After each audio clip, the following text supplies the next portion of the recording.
Cet été, j'ai réalisé le plus beau mandat de ma vie. J'ai fait de moi l'agrotouriste par excellence et je suis allée à la rencontre de 52 producteurs du Saguenay-Lac-Saint-Jean. Je suis photographe, mais aussi curieuse, passionnée par l'humain et le territoire. Sur ma route, j'ai croisé des hommes et des femmes portés par la conviction que vivre de la terre, c'est une passion à partager. J'aime les journées pluvieuses. On dirait que le gris du temps rend les couleurs plus vives et densifie les émotions associées au paysage. Magie de la grange rouge sur fond de pré vert, la chèvrerie semble tout droit sortie d'un autre temps. Et pour cause, on accomplit ici un travail précieux, devenu rare aujourd'hui. La production et la transformation de fibres textiles à partir de la laine de chèvre angora. Là, ici, on est dans la chèvrerie. Tu n'as pas à craindre des morsures non plus parce que c'est un animal, en fait, qui a seulement des dents ici en bas, des incisives, puis il n'y en a pas dans le haut. Il y a vraiment juste les dents en bas, puis en fait, ça coupe pas le foin, ça l'arrache. OK. Fait que t'as beau essayer de te faire mordre, ça ne mordra jamais assez. Jamais vraiment. La chèvre angora, il faut la tondre 2 fois par année, parce que la fibre pousse très rapidement. On parle de 2 à 3 cm par mois. En partant de l'élevage des chèvres, Régis, ses 2 sœurs et leur père accomplissent de bout en bout toutes les étapes qui mènent à la confection de vêtements. Annie est une designer de mode. Elle invente ses créations sur place à partir d'une fibre dont la qualité importe beaucoup pour elle. Ça te donne-tu une relation particulière à la fibre après? En quelque part, oui. J'aime beaucoup avoir le contrôle, par exemple, sur la naissance de cette fibre-là, puis savoir où elle s'en va. Bien, ils sont quand même très habitués aux gens. Donc, le volume de gens qu'on reçoit durant l'été, puis en plus durant les croisières, là, ça en fait des animaux assez sociables. Pourquoi vous avez décidé ça, de recevoir des gens chez vous? Le fait d'accueillir des gens, ça lui permet de montrer les origines de la fibre, toute la transformation, comment c'est fait. Puis le mohair, c'est une fibre vraiment qui m'intéressait déjà en partant, mais le mohair est inaccessible pratiquement ici au Québec. Très coûteux au mètre, puis il vient de l'Angleterre généralement. Bon, je pense qu'on a quand même une richesse là, au niveau textile. La formule économusée donne la chance aux visiteurs de pénétrer les espaces de travail des artisans. Dans l'atelier, je rencontre Lise qui m'explique généreusement comment on transforme la fibre en fil. Les dents du batteur ouvrent d'abord la laine.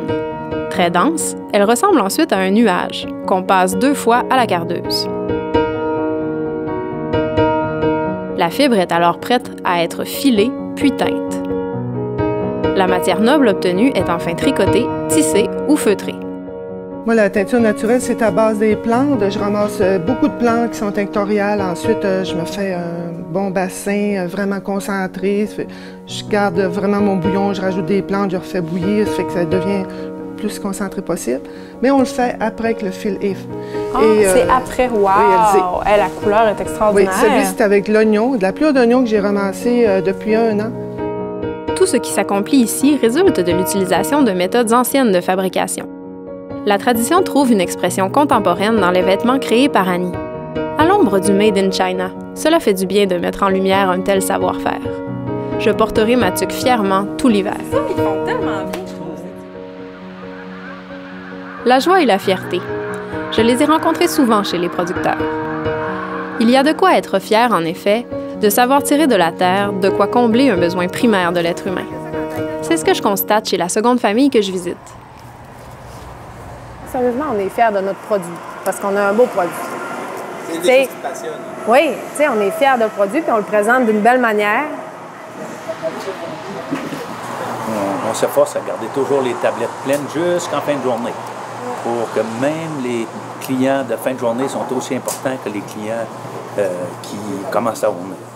C'est une journée très achalandée chez Alex et Jenny, et je dois faire mon travail sans trop en demander aux maraîchers débordés. Je saisis l'occasion de m'amuser un peu et de m'acheter des légumes.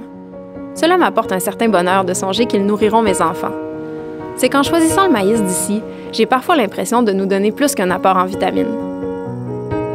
Et si ce que j'ouvrais pour nous était plutôt la possibilité d'un monde meilleur? L'agrotourisme me donne envie de cet idéalisme.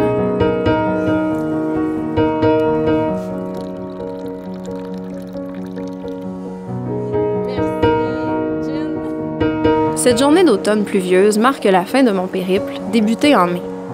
De Notre-Dame-de-Lorette jusqu'à Sainte-Rose-du-Nord, j'ai parcouru plus de 2500 km pour photographier les quelques 50 fermes d'agrotourisme de la région.